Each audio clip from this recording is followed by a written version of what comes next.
and they lock in the LeBlanc. So, Ahri LeBlanc is a matchup very based on how your jungle and support interacts with your lane and how the wave state comes in. Ahri's better at killing minions, but if she has to overextend to get those minions and LeBlanc gets a good trade on her, then LeBlanc wins. So if you allow Ahri kind of like free ability to push in the lane, then LeBlanc starts dropping a lot of CS. She puts herself into risky positions to do trades, and things do go not so well for the Ahri. And I say this as an Ahri one. Fuck it. Do I need to go get it? One sec.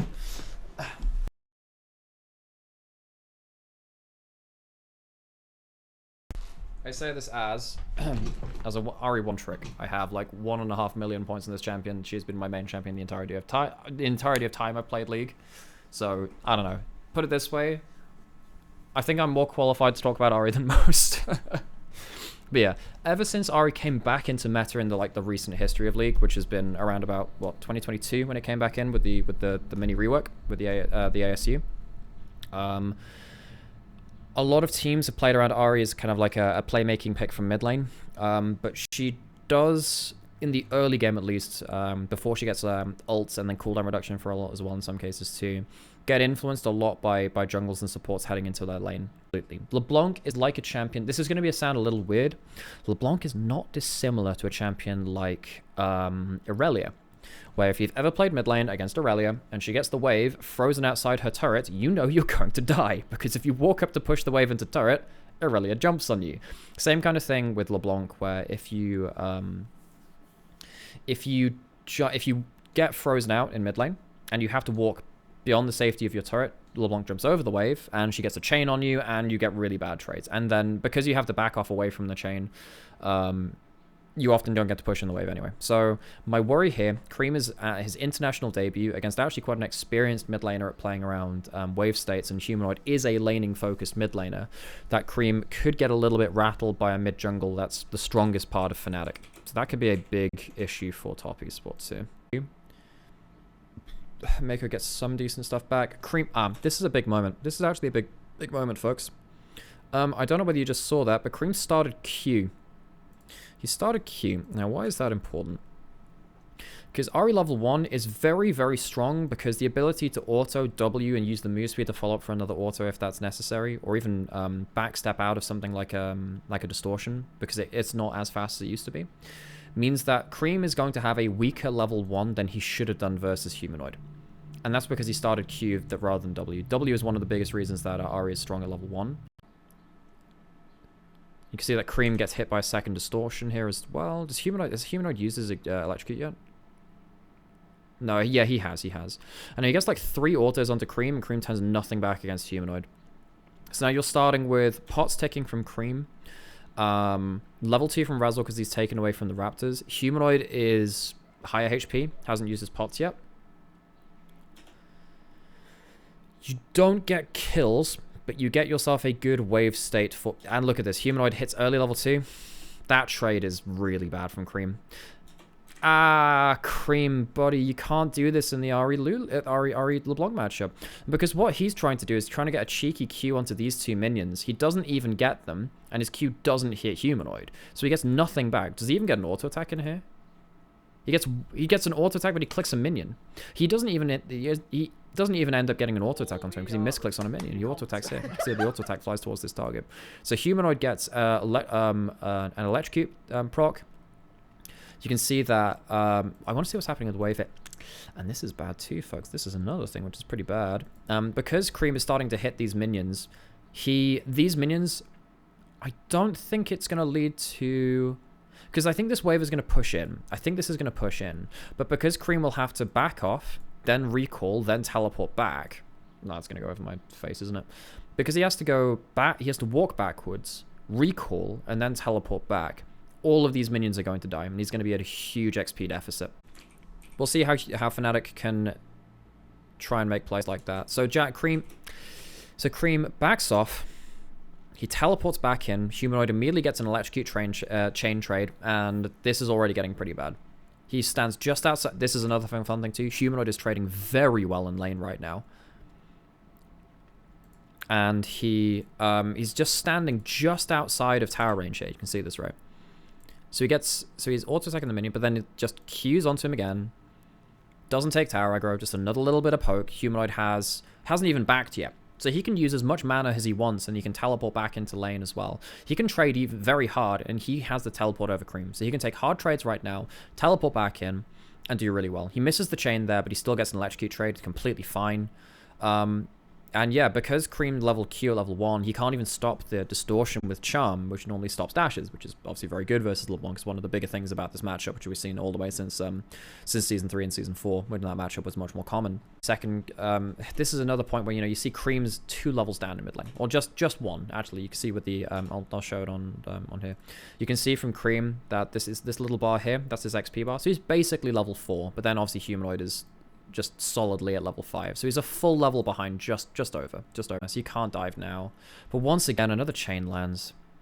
So this is, again, I know I'm talking a lot about the Ahri matchup, the Ahri LeBlanc matchup. If Ahri is stood on her minions, LeBlanc can't get a chain. But if Ahri is stood on her minions and there are minions in the way, she can't stop the LeBlanc dash. Now, if you are happy to trade QW from LeBlanc jumping at you for auto WQ because you've gotten yourself early good first backs and stuff like that, then Ahri can trade through the wave, push the wave, and trade well. Because you are a level down, and LeBlanc has gone for full damage early and with the Dark Seal as well, whereas you've got like a refill pot and null magic mantle, you are losing out the QW electrocute trade compared to the auto WQ from Ahri. Because these minions are here, you're not hitting charm. So then the problem is, this is the flowchart, you head off the wave. If you head off the wave, LeBlanc jumps over the wave and she chains you. And if you get hit by a chain, you die. You take horrible trades. So what you have to do is wait for LeBlanc to jump over, hope you hit a charm and get yourself W movement speed to get out, and hopefully you can trade yourself back bit by bit into the lane. But it is so hard doing that from a level down.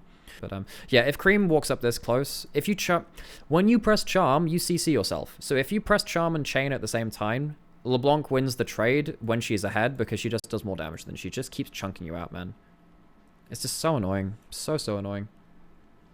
So at least Creme has gotten some farm back, but he is getting he's going to get dunked by Humanoid at some point, because Humanoid is going to get to his first item first, and once you get to first item in a matchup which can actually poke out Ahri, so that's with stuff like, you know, back in the past there used to be stuff like, so my pick into Ahri, when someone picks Ahri against me in solo queue, I pick stuff like Victor, because if you hit like a Luden's E onto Ahri before she gets the trade onto you, she loses like a third of her health, and you wait for your next second cooldown. If you hit like 2 cooldowns in a row on Ahri, like, she can't play the lane. It's the same kind of thing with, like, a good Orianna standing in a minion wave.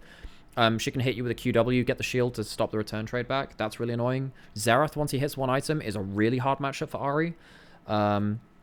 Anyone who can kind of, like, match range or just outrange her is really annoying. But the thing with LeBlanc is that if she gets ahead, she doesn't outrange you, but she just outdamages you so much that it doesn't matter. She just gets to play with, like, the W as her extra range. She jumps forwards, gets, like, a single Q. If she hits a chain and gets an electrocute, it is just lights out. Lights out, man. Now Humanoid has early level 6. And all of this comes from a good level 1 snowball from Humanoid. Quick thing here, back to the mid lane matchup. So you have, looking back at the XP bars, 6.5, 5 3/4 or so. This is another, like, half a level of XP for Humanoid, because this is a double wave. 1, 2, 3, 4, 5, 6, 7, 8, 9, 10, 11. That's like 11 minions, man. That's a hell of a lot. So Creme is now facing against a... Now, he messed up his early lane. He did. And he messed up the level 1. But now you're against 2 Dark Seal stacks, which are next to 8 AP. And remember, we said that Ahri versus LeBlanc is very much like an XP and a damage race. You've just seen your enemy lane opponent get first blood, extra 400 gold, extra 2 Dark Seal stacks as well, and is now ahead like a full level ahead of you. This is going to be absolutely terrible for you. This is exactly the same thing we're saying about the Ahri LeBlanc matchup. The wave is frozen. So the wave is frozen here right now. You can see the HP difference, if I remove that, you can see the HP differences on particularly this minion here compared to like these 3, which means that because there is a health advantage, this wave will stay here for a little bit because you're not killing the enemy frontline minions quickly enough. Because it's now frozen here, Ahri would normally wave clear from around about, let's say here. Normally wave clear from around about here. To actually Q here, you need to be stood, what, here-ish? Yeah, to hit a Q, you need to be stood about here. Now, because of that, LeBlanc can be stood around about here, or so, not in line with the minions. Forces Ahri to like Q the minions there, and she can jump either forward like this, she has double jumps, or you can jump right over the wave and try and get a distortion onto her if you really want. I probably wouldn't do that just because it's likely that the charm would cancel a dash there. Typically, the LeBlanc wants to jump sideways from the Ahri, so if Ahri stood here, because that means it's not easy to hit a charm on this moving line here. If it's straight towards them, it's much easier. That's a lot of confusing errors, I get it. So right here, you know, Humanoid was stood over here, jumps forwards, jumps to the side, just making sure that like there's no easy charm angle and that Ahri can't reach the wave. So Humanoid is again masterclass of playing through the light wave states like this.